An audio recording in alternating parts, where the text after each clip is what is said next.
And welcome once again. It is Tuesday night, and we are live on the patio at the Amador Live Eatery and Entertainment District, just outside of the Broken Spoke Tap House. And I am here with Max. Max, how you doing this week?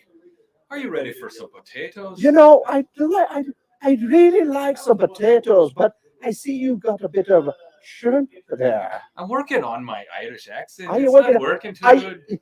Because we gotta do some radio ads here in a minute. Some radio ads. I'll give you a hint. Go onto YouTube, search Try Channel. There's a bunch of Irish people trying things. You will get your Irish accent that way. Yeah. Yeah. We're gonna be doing some ads for St. Patty's Day today. We're gonna be working on them. I understand there, Max, that your St. Patty's Day party going to be March the 17th this year, right? People are gonna lose their mind on a Friday night. Even it's the best way to go. But I understand that we'll be having some wrestling. There's some wrestling gonna happen. Yes, that's right. Warrior midget wrestlers coming in once again. I heard they were here last year. Yeah. Oh, we had a bunny of a time. Yeah. Yeah. Now I'm going. Oh shoot. Well, we'll just forget about all the accents right now, Max. Of course, Max, we've been having a lot of fun for these past few weeks, and we are really looking forward to St. Patrick's Day because it is going to be a lot of fun. Yeah, the Warrior Midget Wrestlers came in. Everybody that was here last year that enjoyed that show, they're coming back again. We're putting it up outside on the right on the grass right there, the same way we did last year, and it is just going to be so much fun. All I can say is I know they have VIP and they have ringside tables, right? Yeah, we have ringside tables, we have patio tables, 541-7417. I would call pretty quick. Tomorrow's March 1st. Yep. And all of a sudden today, I noticed the phone started ringing and they're starting to move. So I would definitely get those. But if you just want to come and roll in and enjoy the whole day, I mean, it's $15 cover. And the patio, the table reservations are just for the table, but you can cruise anywhere you want the whole time, upstairs, downstairs, whatever. So I will tell you, when you get up onto the patio upstairs, that's a good place to go ahead and watch the whole entire show. But if you really want to have fun, those ringside seats, those ringside tables, where you got to be, because I think we had a couple of matches that got out a little bit into the crowd. Ended up on one of the tables. I think they did. I think they did actually. But it was a whole lot of fun last year. But go ahead and definitely grab those tables in the VIP seating. Once again, you can give them a call here, or you can head online, AmadorLive.com, right? Right. Got a call for the table reservation, and then it's just 15 at the door. We're not like doing pre-sales; just come and show up. Because there's a lot going on downtown.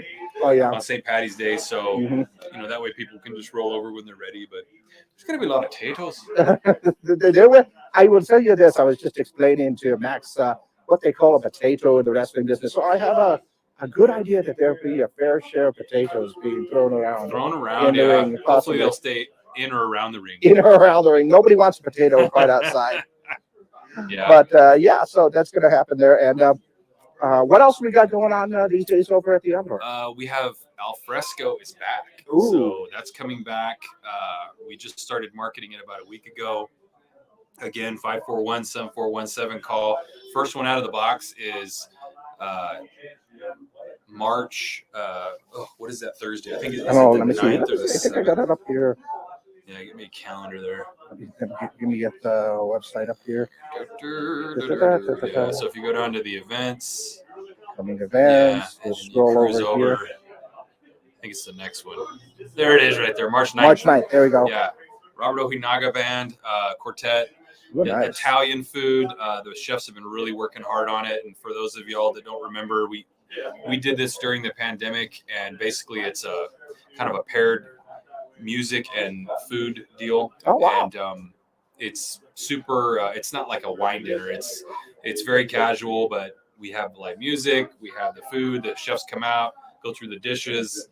It's a lot of fun.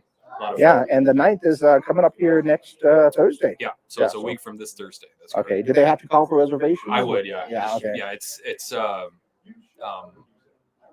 tables are 2 tops to 6 tops, whatever you want.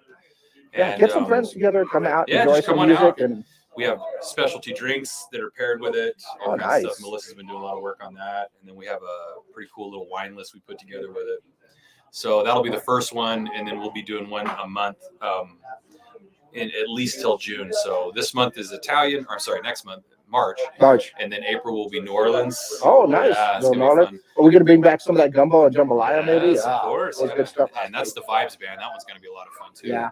And then of course, and then we're doing a street taco night, and then we have a Hawaiian barbecue one in the summer that's gonna be really good. I guess some barbecue pork in there. Yeah. Oh. Yeah, we're gonna do the spit. Oh, really? Yeah. So that one's going to be a lot of fun. But no, we're really gearing up for all the live music that we always do. Just keep watching Amador Live because with the summer months coming on, coming out here and getting some live acts out on the stage out there. It is always a blast to come out here and enjoy a good night with some good music out on the patio, and then of course inside of 575. 575. We got starting this week.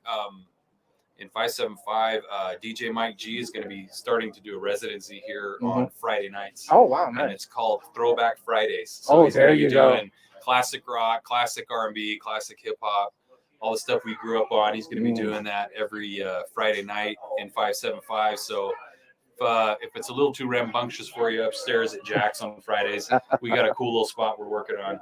And so definitely come check that out. It's no cover.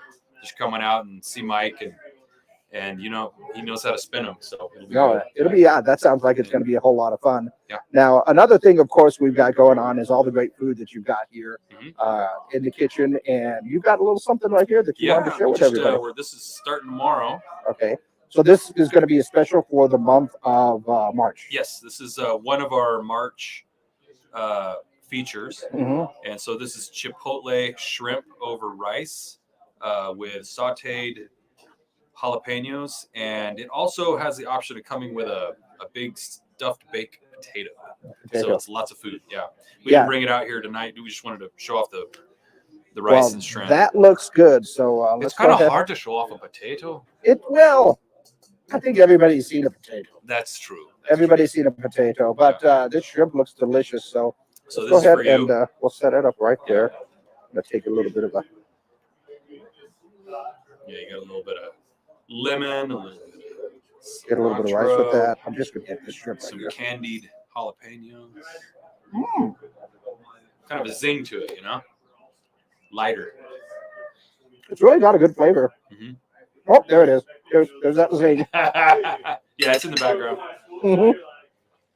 So that one starts tomorrow, and then I believe we also have a salmon dish that's going to be going out too, if you're looking more for something like that. Yeah, you might want to have a drink handy. I did not even get into the jalapenos. That was just straight. That's probably the cool part. Yeah. Yeah, but that is. That is smoky. Yeah. That is nice. Yeah, that is nice. Smoky flavor in the back. Yeah. That Chipotle. Now that is going to be a special that they're going to have all throughout the month of March. So you can come down and try this, and that's going to be pretty awesome. Yep. We'll share that with the table. I know I saw a couple of you eyeing that one earlier. I'm going to put it right here, and then I'm going to duck out. But what else? No, I think that's it. We want to remind people that, of course, all the music that's coming up, and Amador Days are going to be coming up here soon enough, right there. So we're going to get ready for that. I booked a few more bands this week for some stuff. Those are going to be coming out that have not played in the market in a long time. So that's going to be good. You have this knack for getting just some good groups that are going to be out here, and honestly, just doing a good job getting everybody out here to the Amador the way that it is always a whole lot of fun. So I guess we'll go ahead and get started here. It is a sports show after all, Max. I don't know about the pitch clock. I got to tell you, I saw that over the weekend. The weekend. I didn't realize there was an ancient weekend. I think the pitch clock in MLB is going to go the way of the dodo. I don't think it's going to work. Well, I don't know. There's a lot of rules that have been taking effect for the spring ball. Yeah, I mean they did it in the minor last year, but man, you get one of these big games, Dodgers against Giants, bottom of the ninth. The pitch clock, they're going to have. They're telling all the umps to call balks more. Yeah. So I don't know what a pitcher is going to do to just go ahead and just get up there and throw the ball before anybody has a chance to get ready. I don't know. Wait till one of those games gets called on a thing like that. It's a divisional game with everybody 3 sheets to the wind. Oh yeah, that'll be Yeah, a we'll lot of see fun. if it happens. Yeah. That'll be a lot of fun. But we'll look forward to some spring ball and Major League Baseball starting up soon. But right now, let's go ahead and get our first guest to go ahead and come in. And I put it in our description here that we are going to be talking a lot of Dona County Senior Olympics. They're going to be coming in. And who do we got coming up first? We'll take you first right here so that we, yeah. I'll share that with you. If you like a little chipotle shrimp. Okay. Okay, so let's scoot on over a little bit more over here to this way so we get you on camera. And don't worry, that's just my foot. Don't worry about it. It's all good. And we'll speak up into this mic right here. But Okay. yeah. So first off, introduce yourself. Who was it? Paul Federhoff. I'm a past president of Senior Olympics and did that for several years, and I helped survive us through COVID, and Yeah. we've kind of moved on with new people now, so it's a good change.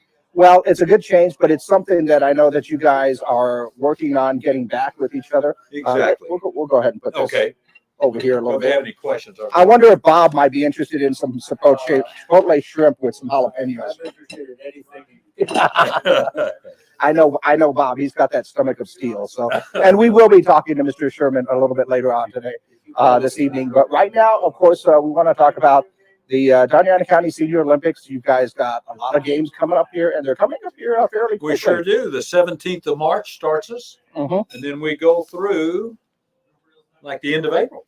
Yeah, so it's a long series of games, different kinds of games that go throughout the weeks, throughout the months actually. And I mean everything from some of you running games. Watch out! There's a bird that just came flying over us. We start with table tennis. Table tennis. We go through the hottest sport in the world right now, pickleball. Yep. Ron's doing golf. We're going to play that at the beautiful. We'll be talking about that, and I just decided to go ahead and pull up the schedule. Okay. So I'll let everybody know that if you want to check out the schedule of events or register for the events or anything, you can go to the website dacso-nm.org. It's got everything on there. It's got everything on there, and if you go over here, this is your homepage right here. Right. Click on the 2023 schedule, and you will see that schedule of events that's coming up. Like you said, March 17th, they start off with table tennis. Then we get into some of the running events, bowling, golf, and then the list goes on. Horseshoes all the way to, I think we got air gun in April and tennis are the last couple of events that are going on. A lot of competitive games, a lot of them that really aren't competitive, just fun to do. Oh, no, absolutely. Might throw in the fact that horseshoes and washes, a lot of people just do that for fun, but you can get a little competitive for that. And shuffleboard. Shuffleboard's Shuffleboard's a fun game. Yeah, so all of those events are coming up, and of course, to go ahead and compete in the Senior Olympics, you got to be 50 years old. Got to be 50 years old, and we do 5-year increments on ages. Yeah, we talked about that because nobody wants to be that 51-year-old. You get beat by that 80-year-old. Exactly, yeah. Yeah, because that'll happen. I know it. I know a few 80-year-olds that'll just tear me apart. Some of these ladies, they do shuffleboard in wheelchairs. Oh, yeah. And they're good. I mean, it's fun to watch. So there is a little bit of that competitive spirit in there, but we've got all kinds of events. But you mentioned that you took the Senior Olympics through the COVID years. I mean, that had to be really tough because, of course, one of the best things that the benefits about the Senior Olympics is a lot of the social aspect of getting people together. And in 2020, we were all set up to go, and I think it was pickleball. Pickleball was set. They did pickleball, and the next day, the state shut down. We shut down, and it just destroyed. It was our competitiveness and the friendship part of it. Yeah, and then it did that for 2 years. 2 years, we didn't do anything. So is this the first full year? Really Second year. Second year back. Okay. So of course we're still trying to get the numbers back up. And absolutely. Yeah, we need to get the numbers back up. We need to get a lot of people out there to let them know that it's okay to go ahead and get back out with a lot of your friends. A lot of the people out there, or even make new friends. Make new friends. Come out and be competitive with everybody. Yeah. One of the things about the COVID years, of course, is the fact that people got stuck in their homes. You think they'd want to come out? It'd be time to come out. Yeah. Well, that's what I wanted to come out of my apartment so bad. And then I came out and I said, okay. Yeah. It's a little meek mouse going like, is it safe? Is it okay? And it is safe. It is okay if it is. Everybody's of course taking precautions on that.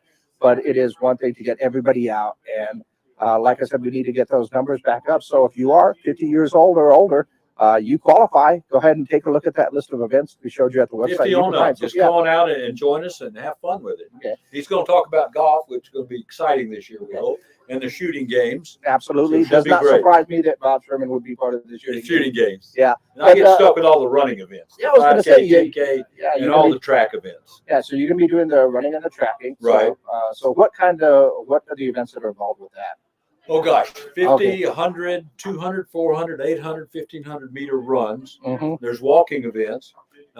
For people who are even not competitive, they have an estimated walk where you estimate what your time will be without your watch, Oh, and who's closest to that time without going over wins. aw, So that's a fun event. that's an interesting. And then there's race walking, Mhm. which is an event was hard for seniors. The leg movement and a lot of rules to it. Yeah. So they opened up a game called power walking, which has less rules and a lot easier for seniors to do. I think we talked with the manager of that one Right. recently as well. So Right. yeah, so that's. And we'd like to have a root beer drinking Well, event.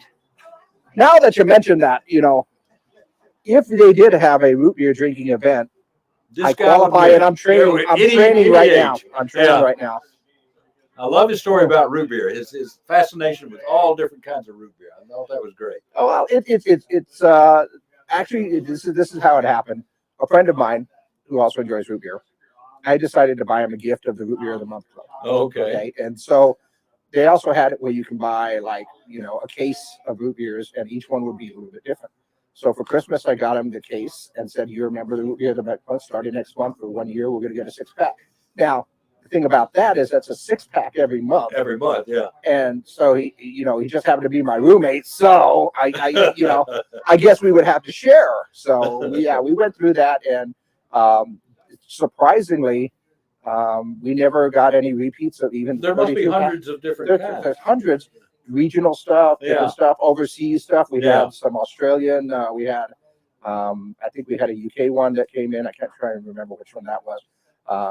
And then slightly different flavors, salted caramel. You get. I'll try to make that an event next year. Just Well, for you, I will do that. if you can talk to the Senior Olympics, the higher ups right there. I'm the higher up. You're the higher up. I'll You're the take one care that- of that. okay. Yeah. I'm going to hold you to that Okay. one right there. Next year, I'm in. All right. But I just wanted to let everybody know that you can find something that you're going to like to do with these Pages events. of events. Yeah. So Pages, about over 40, 50 events. I don't know. probably because each event has several Several different types of- categories. yeah, categories And to it. once again, you're breaking them up by ages. Sure. So Yeah. there's going to be a lot of we opportunities right give there. beautiful medals to the winners. Mhm. So it's a lot of fun. It is. Yeah. And what is your favorite event? I like the running events. Yeah. So I've always done that, and they're just fun. And that makes sense why you're managing all Yeah, the running exactly, events. That yeah. kind of makes sense right there. And of course, actually, I think a couple weeks ago for Valentine's Day, we actually had Michelle on to talk about the swimming events Right. as well. So Okay. so we talked about those as well. But let's go ahead and get Okay. Ron in here a little bit, and we'll talk a little bit more about the golf events that are going to be coming up for the Senior Olympics. And go ahead, slide on in. Okay, I'm in. Are you in? I am in. All right. And we're in front of the microphone and we can hear you. So Ron, go ahead and introduce yourself and how did you get involved with the Ron Senior- Begeman. First time I've been associated with the Senior Olympics through, mainly through Paul, who's been associated with it for quite some time. They asked me to manage the golf situation this year, which I'm doing. So it should be fun. Looking forward to it. Yeah. And this year they are playing the golf events at Picacho Hills. Yeah, we've been doing it at MSU for the last several years, but we've had the opportunity this year to open up the events to Picacho Hills, which is great. Being a private course, not many people have had the opportunity to play that course. So we're looking forward to everyone getting excited about that particular event being held there at a course you can't typically play. So should be great. And once again, I think the golf events, we'll go ahead and take a look at that schedule here. Those are going to be taking place. I saw it right here. There it is. March the 21st. So they've got a little bit of time, but the deadline to make sure that they've got themselves registered is on the 13th of next month. I keep forgetting it's still the 28th, but the 13th of March. So that is going to be there. And of course, once again, when you go to the website, you can see all the different events, and then they've got your contact information if they have any questions. And it's So, important to know too on this golf that handicaps are not, we don't go by handicaps in this. We're doing this by age groups. So you'll be competing with people that are your age, and we will attempt to pair people up with people that are near their age. So you'll be playing with someone who's similar to you in as far as age goes. But handicaps are not what we're looking for. We're just looking for ages, and we'll separate people out by a particular tee box depending a little bit on your age. Younger players may play from a little longer tee box. Older players may play from a shorter one. But it's just competitive and fun, and get out there and get some exercise and get some sunshine. So it should be a great day. Yeah, well, hopefully, weather holding out, we should be pretty good. Those winds will die down by the time we get to that date, and it's going to be a great day out on the course. We're hoping so. And Picacho Hills is a nice course when you're driving around through those homes and stuff there. We've played in temperatures from 35 to 105, so I'm not too concerned about the weather, except the wind makes things a little tough. But we've played in some weather that you can't putt because the wind is pushing the ball around. So we'll still play. It doesn't matter too much. If you're a golfer, you play. It doesn't matter what's going on. Now, rain could be a problem, but I don't think it's going to rain. I don't think we'll have much problem. Not that time with rain. Yeah, no. Winds are a possibility, but weather-wise, it should be looking really nice. And see, winds concern me.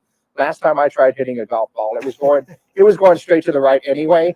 So I don't think I need any help with the ball, unless the winds are blowing to my left. Then that could help me out a little bit, Then that could help me out. Get rid of that slice, right? Yeah, I've been working on it, and I've been training on my esports. But it doesn't seem to help me out when I get out there. No, it does not. It does not. No. So we're looking forward to it, and we hope that everyone will. It's the fee on it is $50 to play, which is not a bad round price. That's about typical for most of the courses around here. And being a private course, that's actually a pretty good deal. So. And is it just one day event, correct, one round? One day, and then we'll all gather afterwards, and we'll post everyone's scores and see who wins and hand out medals at that point. So okay, that's awesome. It'll be fun. Yeah, that's awesome. That's going to be look forward to that. And once again, the deadline for registration is on the 13th of March. So coming up fairly soon. So go ahead and get your registrations in, so we can start to pair people up and get it all organized. Yep. And if they had any questions or anything, they can always get a hold of you. Phone number is listed right there on the website. Contact myself. There's another man as well who's organizing the golf. So either one of us, phone number and email are both on there. So. Yeah. And once again, that would be the website would be dacso-nm.org to go ahead and get registered for that event. And thanks a lot for stopping by right there. We got to remind everybody that those deadlines are coming up to get them registered for all these events. And I've had the privilege of talking with both of these guys earlier before, but I have not had yet the privilege to talk about Senior Olympics with Mr. Bob Sherman. So let's go ahead and get Bob in here. And in all honesty and all fairness, I have to let everybody know that I've known Bob probably for 25, 30 years probably. Probably. We logged a lot. You, me, and Jack Nixon logged a lot. We logged a lot of times, and I think everybody knows who you are. As far as I hope it's a positive noise. Well, in one way or another, they're either going to know you for the years that you spent with Jack Nixon calling the Aggie games. In fact, when I think I first heard you in 1990, when 91 maybe, when my radio station back in Gallup became an Aggie network station, and I would listen to you guys there. And then, of course, also because you refereed a lot in high school football games for the longest time. 30 years, yeah. So I'm sure you had many good conversations with some people out on the field at certain times. Yeah. Still on that subject. Yeah. But if people don't realize here that old Gino, I'll tell you what, without him, that broadcast would be nothing, because Gino's the guy that sat back there and he made sure all the commercials got in, all the station IDs got in. He kept being Jack straight. And so without him, we'd have been in deep trouble. I just like to tell people that I sit in the background, I push some buttons, and I make you guys sound good. That's all I do. And I am glad for a lot of the experiences that I've had, especially with the football team, especially the last two. I got a chance to get to a couple of bowl games. So. Oh, and I almost forgot to mention that, of course, on occasion, you'll be on the air with Jeff Matthews for some high school football stuff, and occasionally you'll also get the Spanish broadcasts in as well. Well, I don't do that anymore. It was they did that for.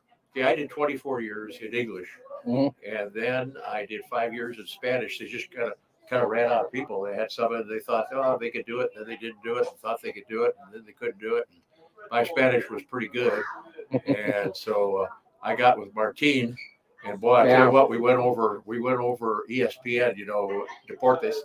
And so we got all those terms, the proper terms, the things you're supposed to say, and so on and so forth. And I had a lot of fun in Spanish. Yeah, that's the one thing that when you meet Bob, the first thing you think of is this guy knows his Spanish. Not really. It's not one of the first things, but his Spanish is really good. It is really good. Good enough to go ahead and call games on there. So now that I've got your ego up a little bit. Yeah. Now we'll drop it down. No, we're not going to drop it down, but I know that you've been involved with the Senior Olympics for a long time. Right. Okay. I started when I was about 60, and I really enjoyed it. I really enjoyed Senior Olympics. When I was in college a trillion years ago, your grandfather wasn't even born when I graduated from college. That's how old I am. But well, we got to mention that. Where did you graduate from? Purdue, the Boilermakers, a Boilermaker, and you played football. I played at Purdue. I played at Purdue. I graduated at. Well, I wasn't a genius. Okay, so I was in forestry, which is not a very difficult program, and it did take me 5 years to get out, but I was able to get out. And but anyway, I graduated in '61. Okay, and then when I was at Purdue. I threw the shot and disc, and I did it more. I wasn't very good, okay, but it was something that we could do. They encouraged everybody to try to do something in the spring, to keep it going. Yeah. And so, I was okay.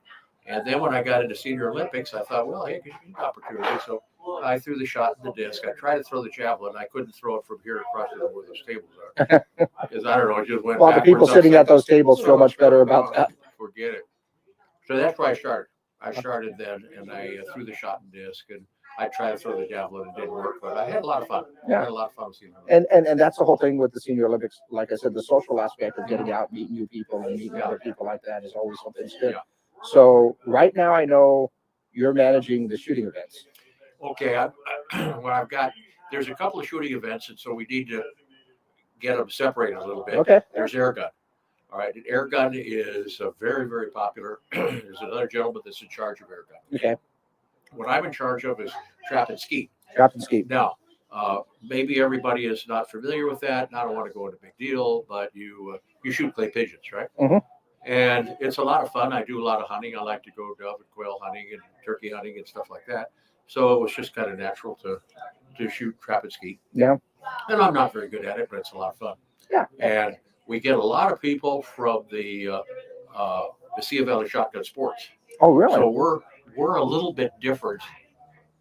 Okay, you're talking about you have to register a certain amount of time in advance, and with us, it's not really true. We do most everything on paper rather than doing it on the website. Okay. Because I have no idea how to work a computer, and I'm too old to find out. So, and a lot of people kind of feel the same way. I hate to say it. To our okay, that's fine. I hope our secretary is not listening because I may not be in Senior Olympics. What's today? Today's Tuesday, Wednesday. I might be out. Yeah. But what we do is a lot of people from the Messilla Valey Shotgun Sports. We go to their meetings, and the president of that organization is in the Sunrise Lions Club with me, Rick Richardson. He's actually my cohort here. So we pass out things to them in paper, on paper. Then they can sign up on paper. But we'll have people that are out at the range.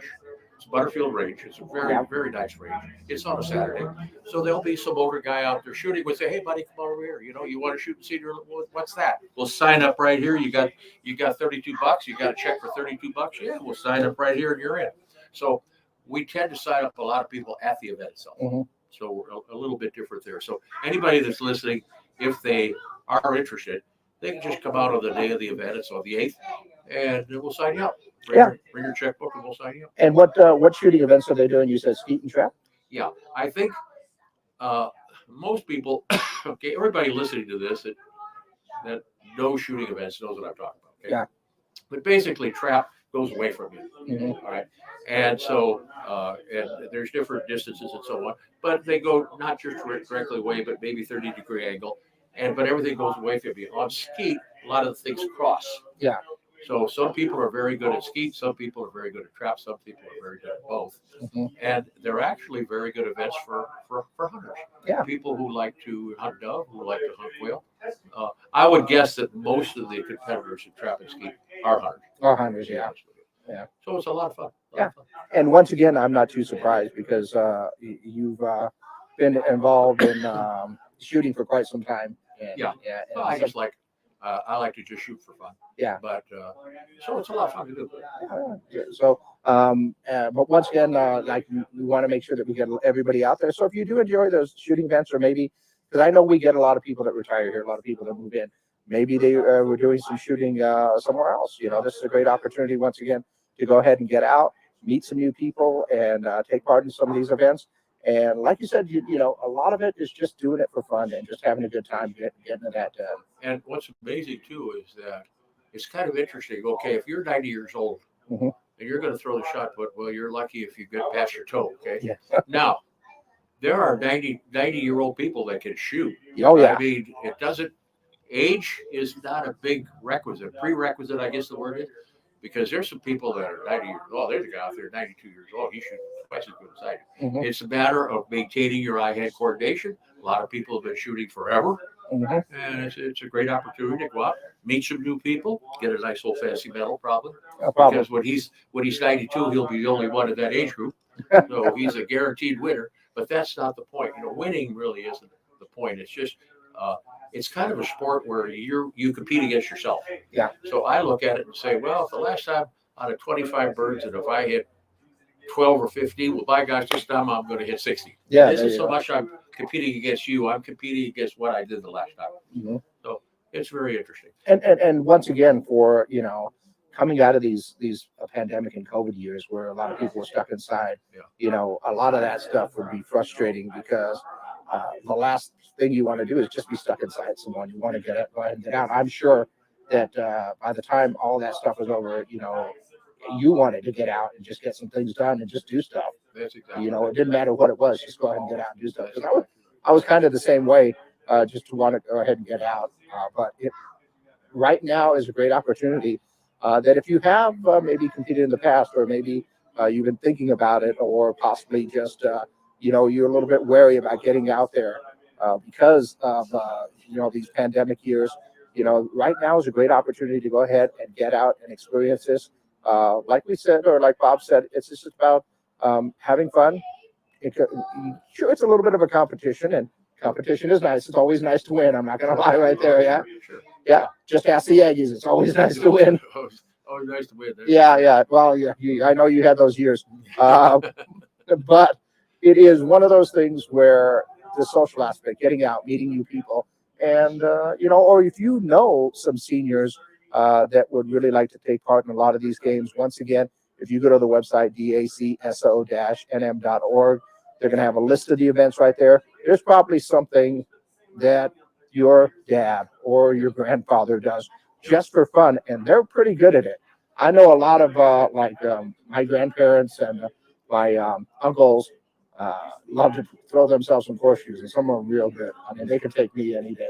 And I'm going like, you know what? They probably have a lot of fun, and it would be one of those things where you can just get out, have some fun, meeting new bunch of people, and probably have some cool stories to tell the grandkids at the end of the day. There's something else too. We don't want to scare people. I've been on the board a couple of times, and we call it Senior Olympics. All right. Now you think of Olympics, you say, "Oh my gosh, I got to be the best in the whole world."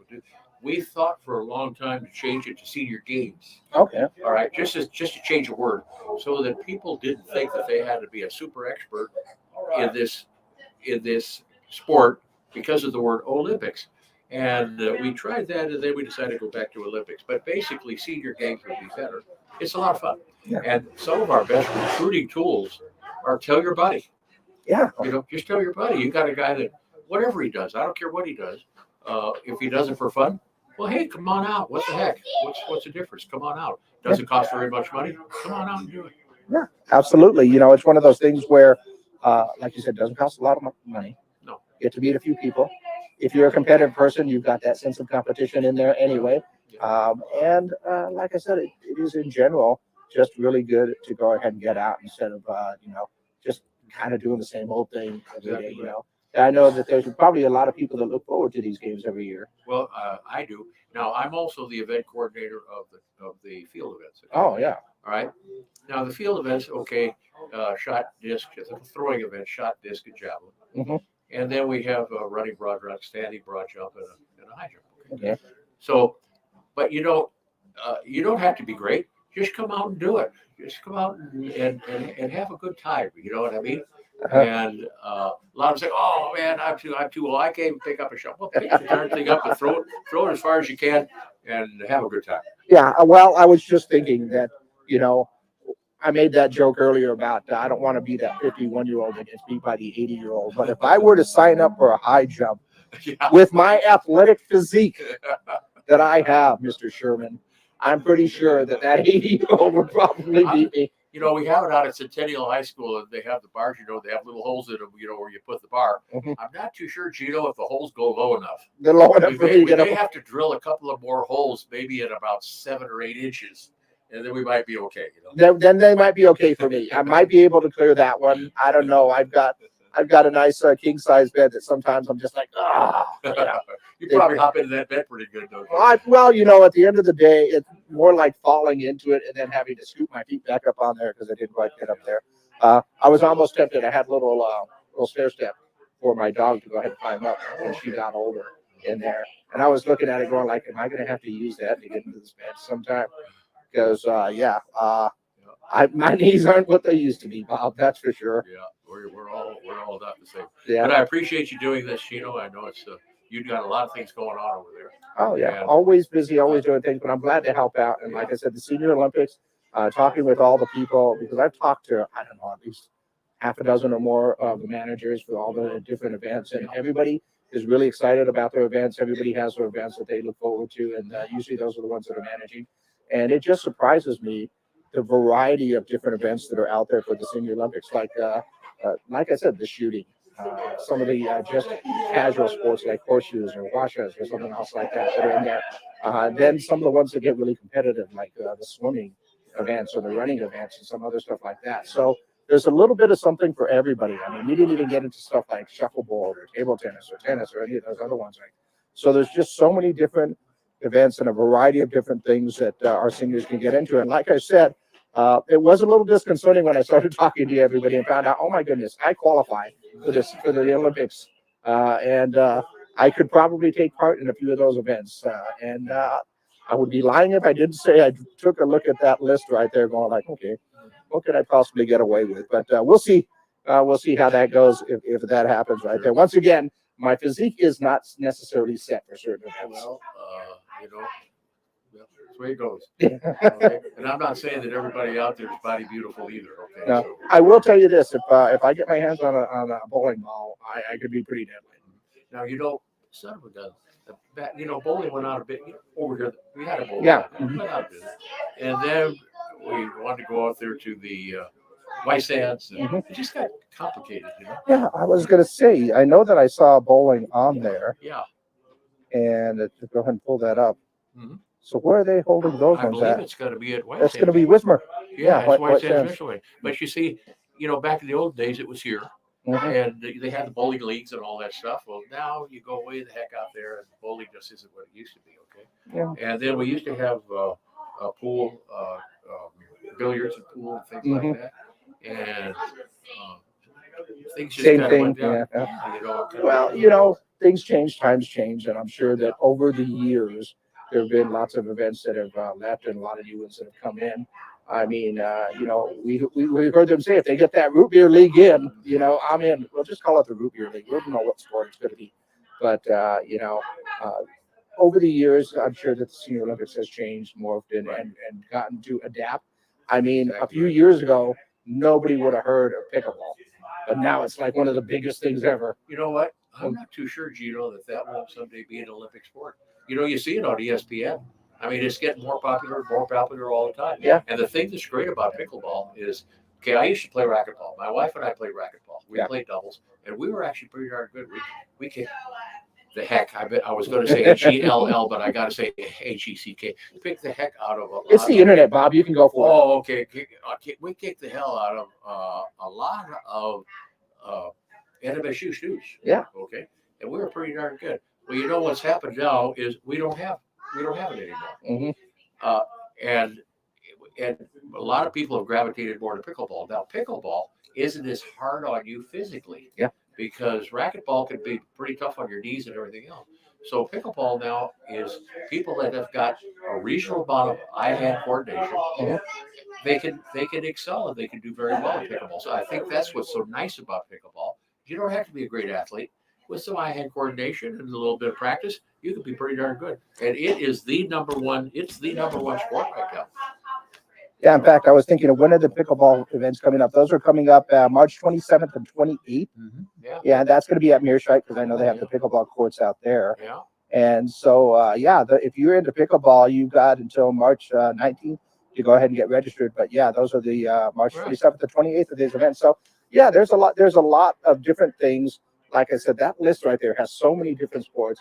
And then once again, you get into some of these subcategories, like with your running events, your 5K, your 100 meters, stuff like that, 800.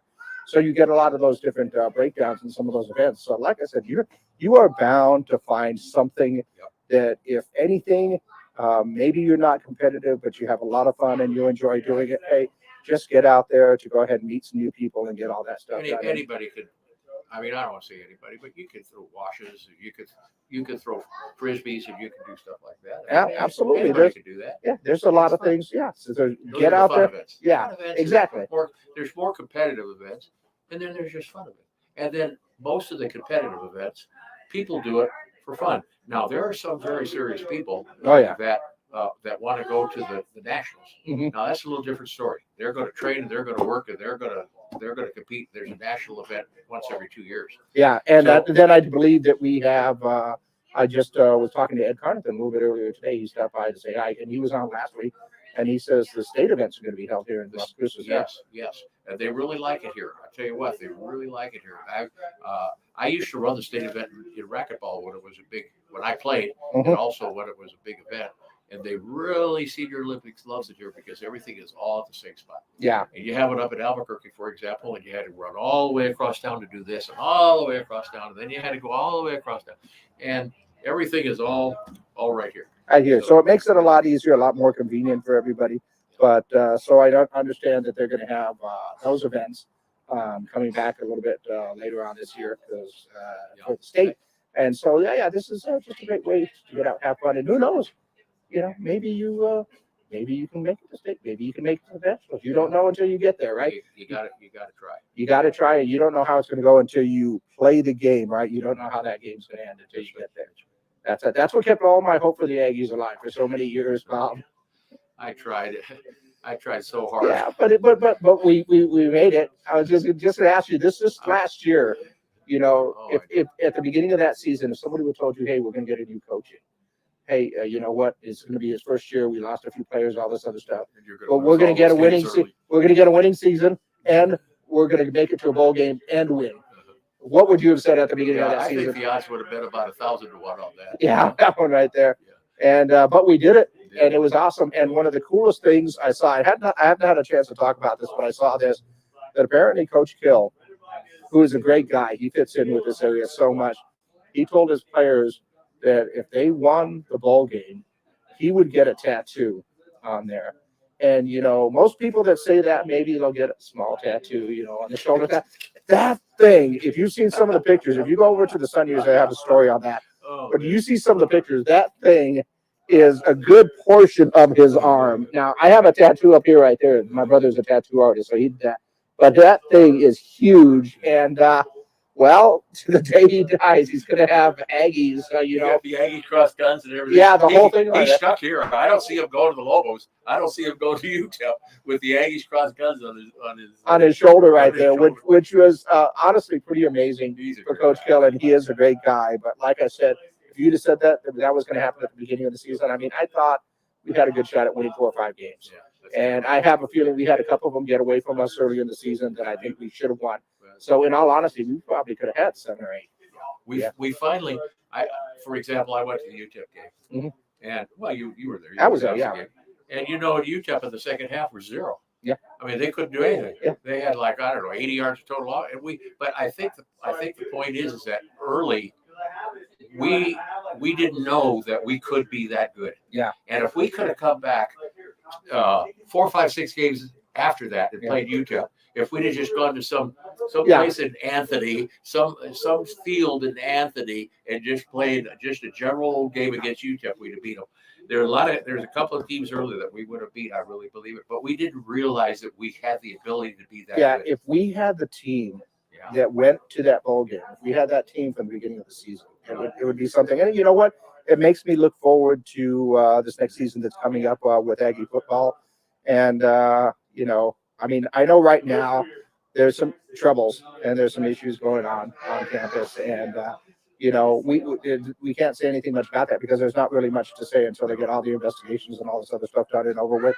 But you know, I feel that Mario's been a pretty good judge of character. I think he even said it at the press conference: "You don't bat 1,000."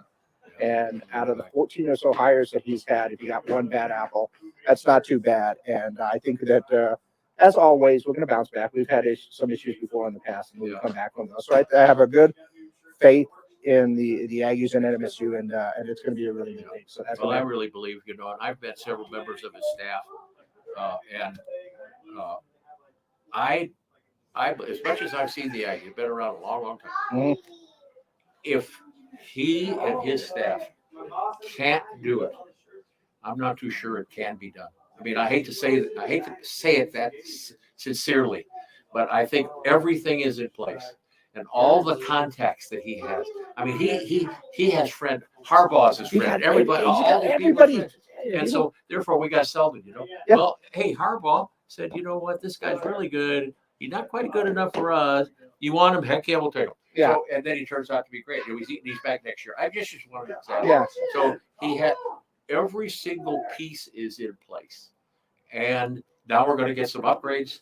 With that lousy locker room, and they're going to get a field they can practice on. They're going to get a scoreboard you can see in the middle of the day.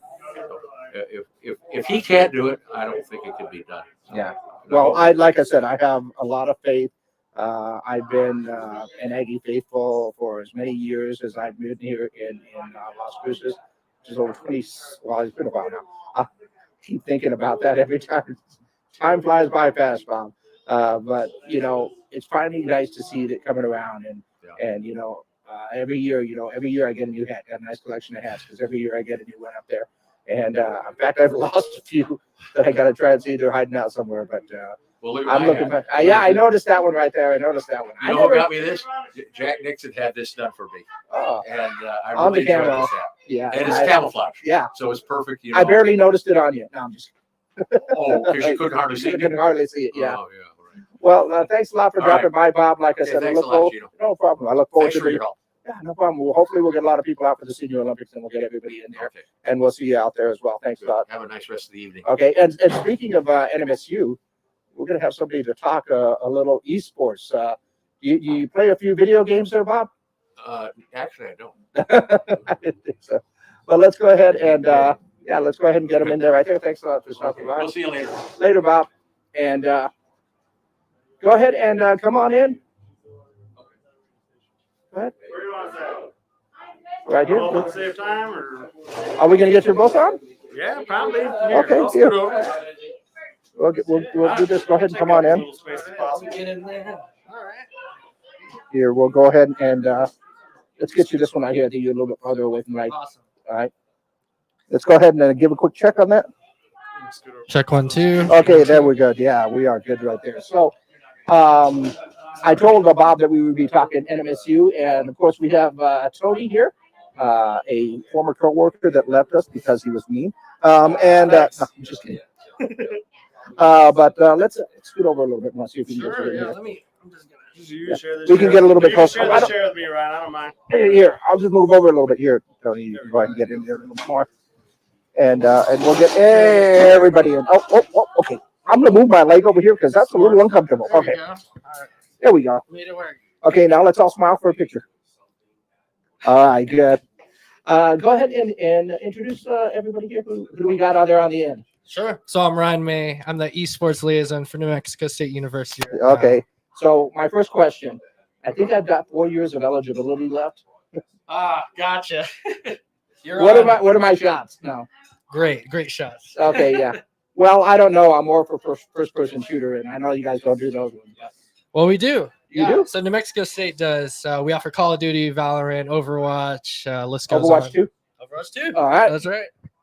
Cool. So I'm gonna have to get my training up again, Tony. Yeah, you're gonna And, have to start putting in some hours. Man. And you know what, Tony? I think we're a little bit far away from that mic too. Let's go ahead and give you the second one here.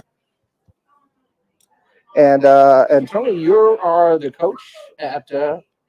That's correct. So I'm the I teach physics and PE at Rio Grande Preparatory Institute, and I recently took over as the esports coach. Okay, So yeah. I'm coaching esports, something that I dream would have been a thing when I was in school a number of years ago that I don't like to say. Yeah, well, that was one of the things that I had mentioned before when we were talking about when you have to have that conversation with your kid that says, you know what, if you want a scholarship, you get in there on that PlayStation. I want to see this many kills on Call of Duty. I want to see this many goals scored on Rocket League. You get in there and study and practice. Never thought in my mind that somebody would be having that kind of a conversation with their kids to go ahead and get scholarships and to do well in sports and the esports leagues. It is certainly the easiest sports practice I've ever been to. I played soccer and my whole life, and I go to our esports practices, and I'm like, all right, Yeah. I'm going to jump in. I can hang with these. That's not true. I can't hang with these 16, 17-year-old kids, but I'm not as winded at the end as if I was coaching soccer. That's I true. can do a little Mario Kart, maybe a little Smash Brothers or whatever. It's something to keep me young. Super Smash Brothers, get the team getting there. Got to work on it. I'm working on my main now, so I'm figuring out who I'm running on Super Smash Brothers, and I get smoked by half of our students, and the other half I do okay against. You do okay. Well, those are the ones that need that extra bit of coaching, so you can. That's why I'm watching out for them. It's like a coach could beat me, I gotta get there. Yeah, and I don't know. I'm right. I mean, this is a fairly new thing as far as esports go. I mean, it's actually been around for a long time. I remember some esports competitions going back 10, 15 years. Actually, if I can show my age a little bit, I remember video game competitions going back from back in the day when you had your, your Pac-Man, your Galaga games and stuff like that, when you actually had your stand-up games that they would do there. I'm not saying I'm pretty good, but I did turn over asteroids a couple of times. So I'm saying. Yeah, that's it right there. That's a mark of a true gamer. Yeah, absolutely. Yeah, absolutely. Well, I think I told Michael last week, okay, that I am a kid that grew up with video games. From like the late 70s when my dad bought the first Pong game. It was just that little square ball and the two sticks, Right. to the Atari 2600, Atari 5200, to your NES, Super NES, Genesis, all the way up there. Between me and my brothers, we probably owned every game system that's come out since then. And I'll be honest with the exception that at some point we kind of branched off, and I became an Xbox guy, and a couple of my brothers became PlayStation guys. And the one thing that did that, A house divided. That's like worse than him being a Lobos fan, isn't it? Like well, if we can get some of that cross-platform stuff on, that's not a problem. But I may have to invest in both of those gaming systems. But the one thing that I kind of went away from is because PC, because you guys do everything on PC, right? Yeah, so most of our games are on PC. So all of our, games who are competing for scholarship are on PC.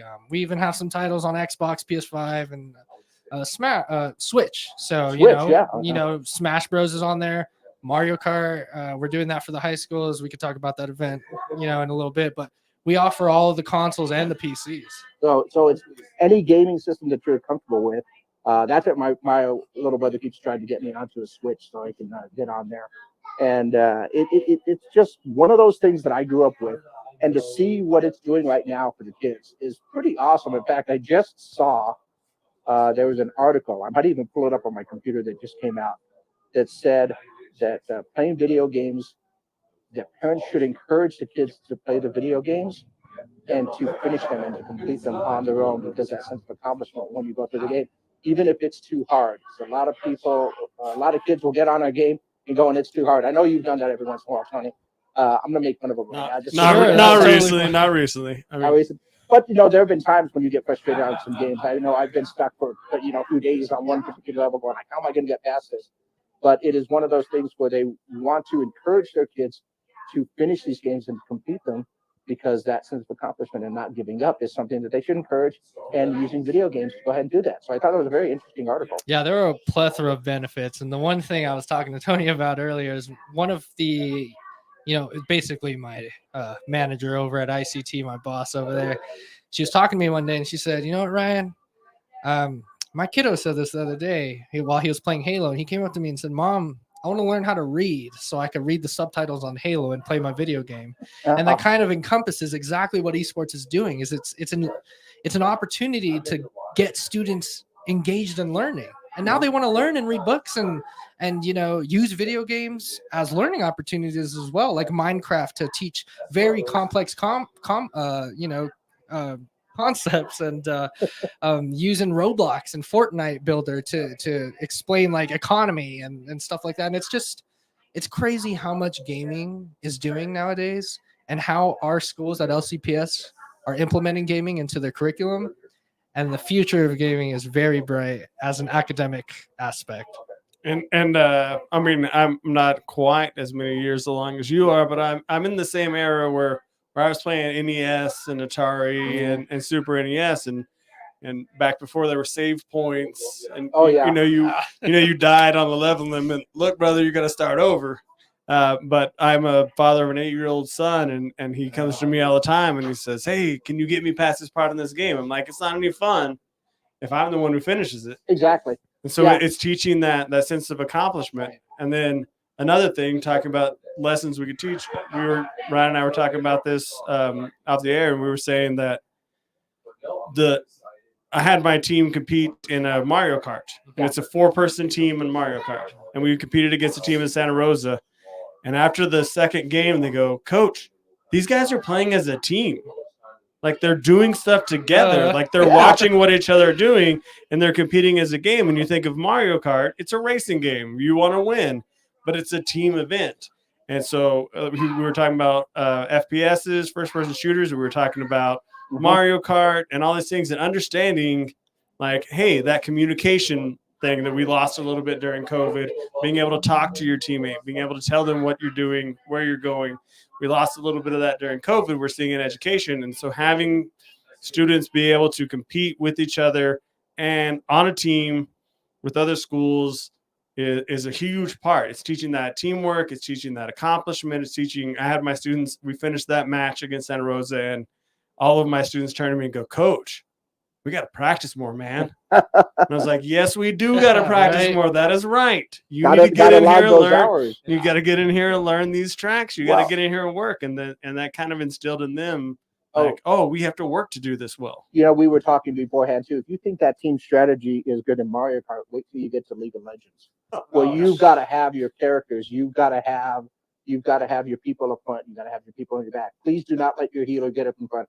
All I'm saying is that there's a sense of strategy, and there's a sense of everything that goes along with that game, and you get a team going like that. And it's pretty awesome to see the communication between some of these teams. Like when you watch the pros go at it like that, I mean, they're constantly talking to each other, letting each other know what's going on. And like I said, I get together with a group on Sunday nights. There's me, my son, his little brother, and his little brother's dad. We're a 4-person team. We'll get into Overwatch 2, in which I'm constantly trying to go ahead and talk to each other, let everybody know what's going on, the whole thing like that. And one of the reasons that started for me, once again, being a video game person, is that, Tony knows that I had a stroke a few years ago, and it affected my vision in some way. And somebody told me, said, get back to playing video games, first-person shooters, that type of thing. It's going to help your vision. It's going to help you get that awareness and that hand-eye coordination back, so that the vision will get better. And it has actually helped out a lot. And that's something that we get into, that we have a lot with. So I can honestly say that. I'll let you guys know a story about video games, about how much fun it is. And when you talk about that accomplishment of finishing something right there, there's a video game came out in 1992. When you talk about not having save points, Sega Genesis, it's called Shining Force. Anybody heard of that one? Nope, because I'm way older than you guys. I was playing that game in '92, almost in high school. Yeah. Oh, don't Okay, there don't you even get me started. Don't even get me Didn't I mean, started. I wasn't out of college yet. Like that. But Never heard of it. well, it's a role playing game. It's an RPG. It's one of the first ones where you can actually save the little battery in the cartridge. You can have save points on there. And the whole thing is you build up your team, and you've got 7 people. I think it's actually a little bit more that you can have on your team. But as you go along through the game, you can gain these other players and other players. So at most, I think it's got like 80 something characters that you could eventually put on your team. That's like that. So it's one of the cool games. We got it, played it for a weekend. The next week, this was on my brother's Sega, and then that next week he was going to come back to play, and my half brother, and somebody stole his system, stole everything. I moved to Las Cruces in '95. Go to Hastings, they have it there. I have my Sega Genesis. I rent it for the weekend. Battery's dead. Can't save the game. Cannot save the game. It's a speed run at this point. So Like, I tried to speed run it for the weekend, and I tried it, and I couldn't do it. And I kept the game late. I still owe them $6.50 when they closed because I had a late fee for like 20 years. I feel it's my fault that Hastings closed because I never paid that late fee. But suddenly, my brother comes up to me and says, "Hey, you know that game? They've got that." He says, "They've got that on the Play Store."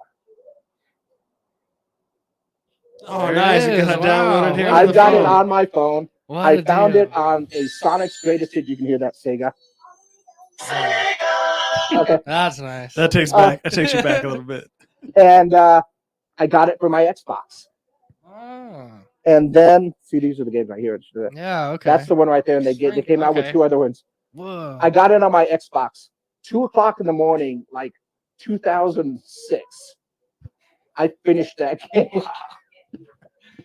took a screenshot and Yeah, posted it yeah. online. Going, says it took me 20 something years, but I beat this That's game. awesome. And like I said, sense of accomplishment. I'm sorry. That makes me feel worse about my spending 2 months in Mega Man trying to make the impossible jump from Mega Man 3 back in 1991. I'm like, man, that took forever. It didn't take me 20 something years. So I'm like, that's some real dedication. That was some yeah. I had to get it done.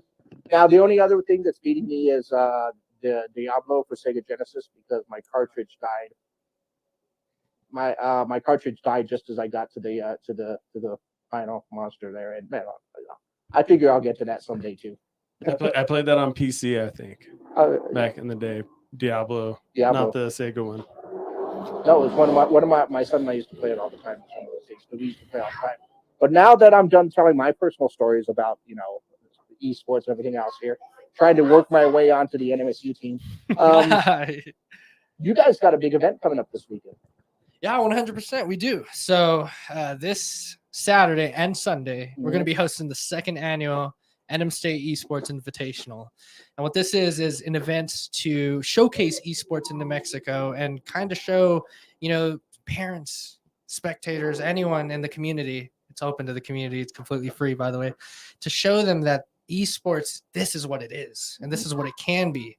And with your support, we can push through all of these academic aspects of esports, that we could push through the competitive side of it and really get the necessary resources to make it happen on Las Cruces. So our goal here is to give everyone the experience to play on a stage. And that's something that you don't really get in the high school scene unless you make top 2 at state, and that's 2 out of 50 plus teams, Yeah, so that's one of those things where once again you got to work at it. You do. Yeah, you do. So this one's more of like an event to kind of showcase esports, what it's all about. We have a lot of huge sponsors and supporters. LCPS is all going to be there on board. And we just want to show the community exactly what esports is and that it's going to be here forever. So. And that's taking place Saturday and Sunday? So Saturday and Sunday, 8 to 5, both days. 9 a.m. is like opening ceremony, but 8 to 5 both days, open to the community. We'll have lots of vendors there, lots of food, prizes, a lot of good stuff for community members. And the goal is to show that educational esports is here to stay. It's not just video games, but there's an academic component. So, and that is of course Corbett Center, right? Yes, Corbett Center, all over Corbett. We're using multiple rooms for our stages. So the auditorium is going to be the Rocket League stage, where we're going to have one big screen 6 desks with TVs on the front. That's going to be a spectacle in itself. Wow. We're going to have a Smash room, a Okay. Super Smash Brothers Ultimate room with Oh, wow. 32 setups. Wow. And that's 32 switches, 32 monitors, and that's 90 kids. This year we have a total of 300 competitors from all over the Southwest region. Los Alamos High School is going to be down here. University of Arizona is going to be here. Really? And Wow. it's a university and high school event.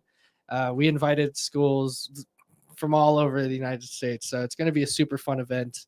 And we're really excited to just showcase esports and what it can be. So 8 to 5, Saturday and Sunday this weekend, open to the community, no entry fee. There's also going to be side events. Okay. So, if you're part of the community and you just want to be involved, feel free to stop by, get some side event gameplay in, but come by and check it out. Really, it's to show that this is what esports is. It's not just a bunch of us playing video games in a basement anymore. It's a lot more of, which is not wrong, by the way. I did. He's patting me on the shoulder. Not that there's anything wrong with that. Not at all. Not at all. mean, one of the social aspects about e-games, of course, is getting get people together in a room Exactly. and playing video games. It reminds me of those old original Xbox LAN parties where you get 4 TVs and you got That's you know, what. Yep. you got 4 people on each Xbox. You got 16 people going at it on a big team battle on Halo or something else like that. It was always a lot of fun. Talk about making some impossible shots or doing other stuff like that. It was, and to me, that was a whole lot of fun getting together with my friends every week. And then the idea that we can go ahead and, I will be honest with you, when we could get everything done online, it kind of took a little bit of fun out of that whole thing. Yeah, agreed. Yeah. And that's the big thing about this event is really to get in front of an audience, right? To get that feeling, your heart racing, your heart beating, and you are on edge, you're sweating, you look at your palms, and it's just, wow, I'm under the limelight. This is insane. I know you're going to be too young to know this, but maybe see. possibly at a Dave and Buster somewhere, it might have been down there. But to me, that reminds me of being in an old school arcade when I was in high school. Oh yeah, we had Tilt. Yeah, right. Well, in the mall. Well, I was there every weekend.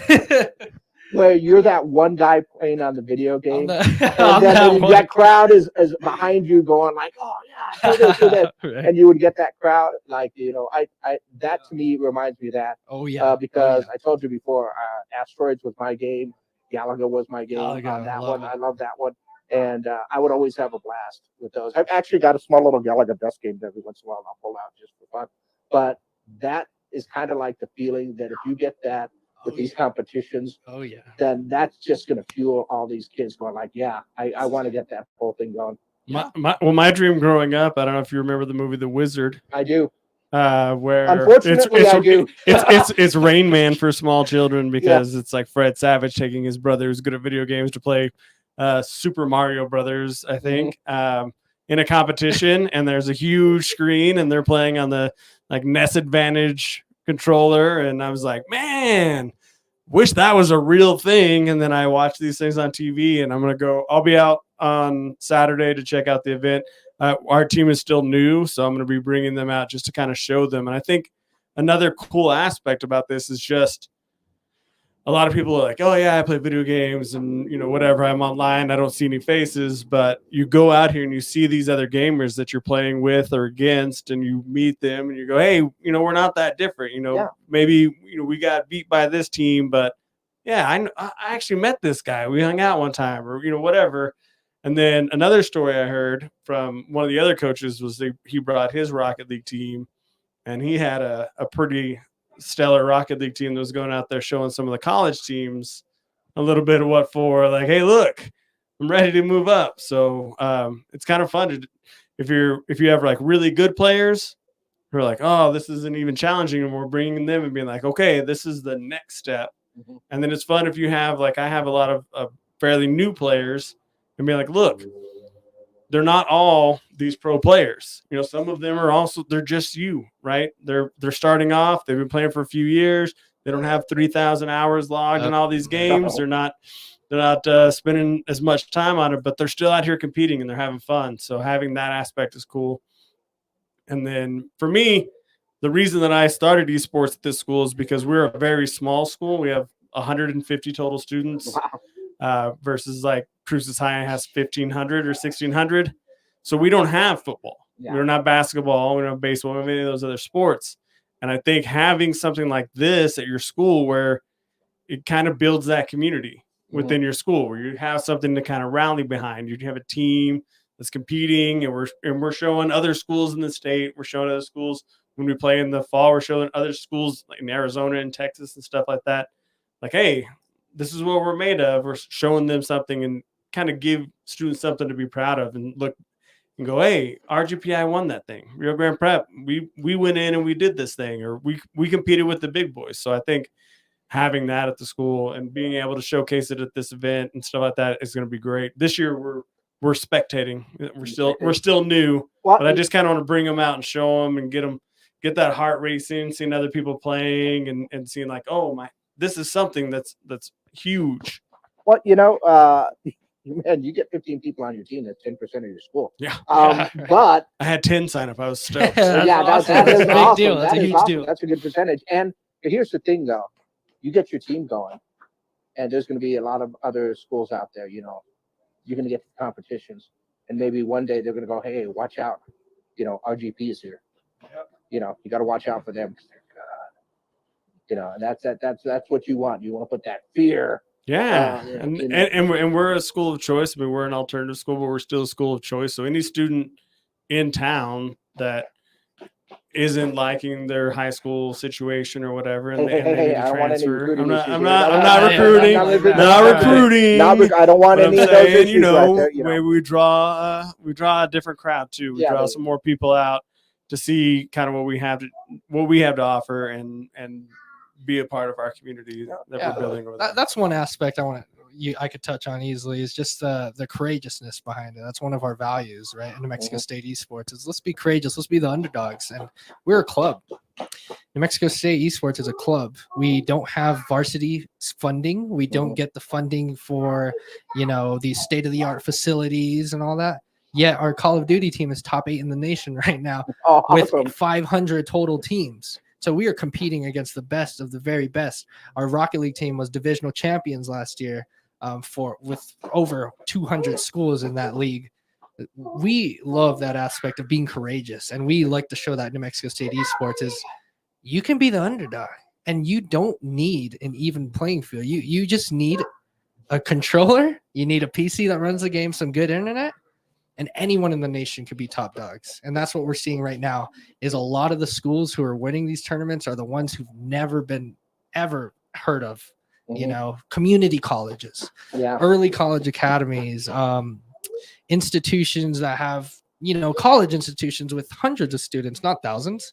And that's what I like about esports. And, with teenagers, we see across the board that esports, 96% of teenagers across the board play video games. That's to no one's surprise, right? And 86% of students on top of that, this is the first thing they've ever been a part of. They never got to travel. They never got to play sports. This is the first thing they've ever gotten to do. So when they get to travel to this event, and not only that, compete on a stage, that's just awesome. And every student would love, that opportunity. And it's free. We pay for hotel rooms. We pay for food. Oh, you guys travel, yeah? Yeah. So, I mean, our students, we sent them out to a NASCAR event where they had a Rocket League tournament in Phoenix. We took top 3 there, so that was really fun.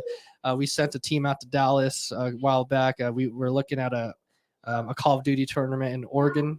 Oh, wow. So this is a real deal. And again, we're not even a varsity program yet like others. So it'll get there. We're getting there. It'll get there. Well, and yeah, like he was saying for this event, I mean, this event that they're putting on this weekend, their team's traveling from all over the state, right? And NMSU is putting them in a hotel room. Like they have done the fundraising, they have found the sponsorships.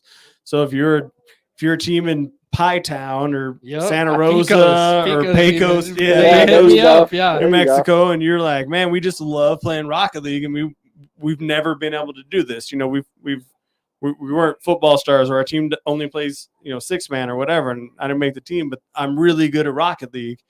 They get to get on that bus, right? They get to do that 5-6 hour bus ride with their teammates. That's awesome. They get to come in, they get to stay in a hotel room for a couple of nights. They get to compete on a huge stage. I mean, growing up, I played soccer, and I played soccer in high school, and every one of those trips, even the ones to Alamogordo, God bless them.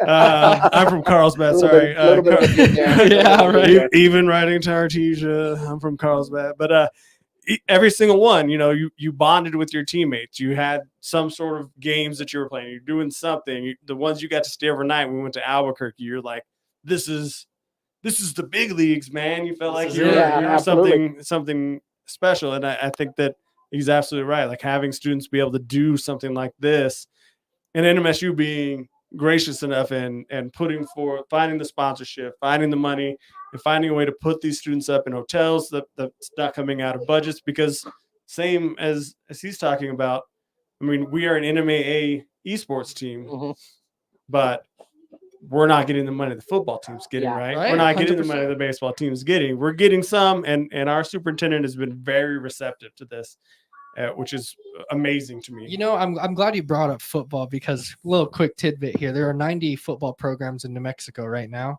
There's already 85 esports programs in the 2 years that it's been developing. I say even 1 year it's been developing, We are already knocking on the door of the big leagues when it comes to student involvement and engagement. And not only is there the academic component, but we are including hundreds of schools across the nation, thousands. I mean, every single high school, middle school, even our very own middle schools here in New Mexico have just gotten some little bit of attention, and I think they're going to get some new facilities soon, hopefully. Our high schools have gotten some attention, and now we're seeing that this is a big deal. This is a big deal. We are offering scholarships at New Mexico State. We offered $7,500 worth of scholarships last year, all funded by almost us. pays for books. Almost, right? Almost. So, and that, the funding from this tournament comes from us as a club and the graciousness of NMSU. But we won 3 Twitter competitions. We were national champions when it comes to social media outreach and engagement. And we brought in $45,000 worth of money just from those 3 tournaments. Wow. And we were national champs. So that's up there with Colorado Boulder, Oregon, TSU, LSU, big dogs, the biggest of the big. And there we are at the top. Yeah, all about courageousness. Yeah, absolutely. That is awesome. And before, because we've probably gone a little bit over right now. I don't care. It's the internet. But I just wanted to go ahead and make sure that they know you guys actually have an esports page for NMSU. That's right. And so if anybody needed any more information about that, they can go ahead and check out the page. And like I said, look at all these people just sitting in there. You're in that same room. You're communicating. I mean, it's got to be a blast in there. And you've got your social media links that are up there, your Discord, Facebook, and Twitter. In fact, I saw a little bit of your Twitter page going up right over here, and your more information. So there's a lot of great opportunities that are going to be on there that you guys can have out there. And I want to make sure that everybody knew about those if they had any more questions about that, or maybe there's some students that are considering coming to NMSU and they're like, you know what, I'd be interested in an esports type of scholarship maybe, or something that would happen right there, so that they can go ahead and get that information. And of course, we want to encourage everybody to come out this weekend, Saturday and Sunday, Corbett Center. Stop on by, check this out. Like you said, you're going to have some community stuff going on, and just watch these teams coming in from all over the state and out of state as well. Like you said, you had Arizona coming in, so you can see exactly what these kids are doing. And like I said, maybe that conversation needs to be had with your mid schoolers, saying, get in there on that switch and start practicing. That's right. Yeah. I mean, I only say, kind of closing, like parents, your kids ask about esports. It's not just, they're not just sitting around playing video games, right? They're learning a lot of interesting things. I'm a teacher at my school, and I teach my kids first. Like, we got to do grades. We got to be responsible. We got to be respectful. We got to do all these things. Just like, if you were playing another sport, these are the parameters we set forth. And this is teaching kids a lot of stuff. So if your kids are like, hey, I want to play esports, you're like, you're not going to waste your brain on video games. Like, it's not the same video games. It's not the same thing, and it's not the same environment. So parents need to know that. So our varsity members, just as a closing, our varsity members, the ones 80 plus members, by the way, the ones who are playing video games the most are maintaining a 3.8 GPA. They are needing to get a GPA to compete. And that's what's making them dig in, get in the books, and make the make the job done, so that's what parents love hearing. And I want you to know that they are playing video games, but they are working hard because they have to do good in school to compete. Absolutely, absolutely. And so I want to thank you guys for coming on. Maybe we'll talk a little bit more as we get. Do you guys actually have a season when you're competing, or is this kind of go all the way through? Yeah, no, the season is mainly in the spring, but we do have a fall and summer. So Okay. it's a year round basically Okay. at this Well, point for colleges. Well, it's one of those things, where you can pretty much get it done at any time. Anytime. Yeah. Yeah, maybe we'll have to have you guys back on again so we can talk about any more events that will be coming up that people can go ahead and check out, Thank tournaments or you. anything Yeah. else like that. Or maybe just give us an update on how you guys, the teams are going. And, I know Tony was talking about maybe starting that League of Legends. If you can do it, Tony. Yeah. You He's can got do it. this. Figures, got it. I'm sure I can find 5 kids. I'm Yeah. interested. Yeah. Start, I want to watch it. I have to check my high school eligibility. I'm pretty sure I'm out. Yeah, I'm pretty sure you're out on that one. I might jump in. I'm a good healer. Who knows? Yeah. Trust me, it's one of the. I run mid lane. It's pretty there you impressive go. stuff. There we I'm just go. saying. It'll be good. It'll be good. So once again, thanks guys for stopping by, and of course, thanks for tuning in here to the Messilla Valley News, our sports podcast. Every Tuesday, we are here at 6:00 live out here on the patio at the Amador Live Eatery and Entertainment District. And of course, thanks to everybody that stopped by with the Dona County Senior Olympics. Remember, if you go to dacso-nm.org, check out all the different events that they have there. I'm sure you'll find something that you might want to compete in. You just got to be 50 and up to go ahead and compete, and they do break those down into the age categories right there. Yeah, he's got a ways to I'm go. working on it. I We're got some working on work to do. I hate to say it, but I do qualify. But there's a lot of events right there. Go ahead and check them out. And don't forget this weekend, Corbett Center, they're going to have a big event there, a Saturday and Sunday from 9 to 5. Check it out. It's going to be a lot of fun. I'm going to be there. I'm going to see if I can make it 2 days. But I'm definitely going to go ahead and check that out for sure. And we can have a lot of fun with that. So make sure to get out there, get that stuff done. And of course, next week we will be back right here live at the Amador Live Eatery and Entertainment District, right outside the Broken Spoke on the patio with Messilla Valley News Sports Podcast.